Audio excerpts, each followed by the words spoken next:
Grabe ang paghanga ng bitiranang aktres na si Miss Celia Rodriguez kay Coco Martin, dahil bukod sa mabait na ay marami pa raw taong natutulungan. Coco is one man that I salute, and take off my hat. Bungad ng aktres sa panayam niya sa OG Diaz Inspires, na mapapanood sa YouTube. Why? Tanong ni OG. Nakita mo ba yung ang probinsyano at ang batang Quiapo? Almost of them are old people. Hindi ko naman sinabing old, as in matanda na, kundi matatagal ng mga artista and they're all there. Coco had been helping them a lot at sa awa naman ng Panginoon, kumikita ng katakot-takot, kasi kapag ganun, bukas ang palad mo papasok ang grasya, and Coco is like that, bukas palad, kwento ng mahusay na aktres. Na-experience na ni Miss Celia kung gaano matulungin ang aktor, direktor at producer ng Batang Quiapo, dahil hindi siya nagdalawang salita nang humingi siya ng tulong para sa isang kaibigan na namatayan ng asawa.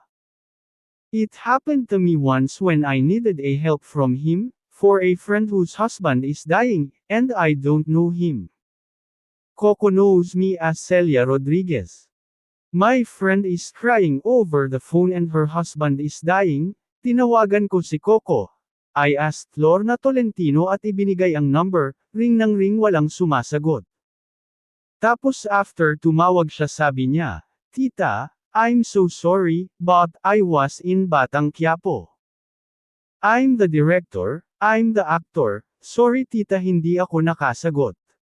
Imagine asking for an apology. Then he asked me, "What can we do for you tita?" Tapos sabi ko it's not me. So ikinwento ko, then he asked me the account number at papadalhan daw niya ng pera, and he did the following day nandoon na sa bangko. Doon ako bilib, na tumulong sa akin si Coco Martin ng katakot-takot, na he doesn't even know me in person. He knows how to share kasi life is sharing. Kahit multi-millionaire ka kapag hindi ka marunong tumulong sa kapwa basura ka sa akin, sabi ng bitiranang aktres. He is a young boy and I heard so many stories about Coco helping other people. Kaya ang text ko sa kanya, industry needs you. Bilib ako sa batang yun, sana tularan niyo si Coco Martin.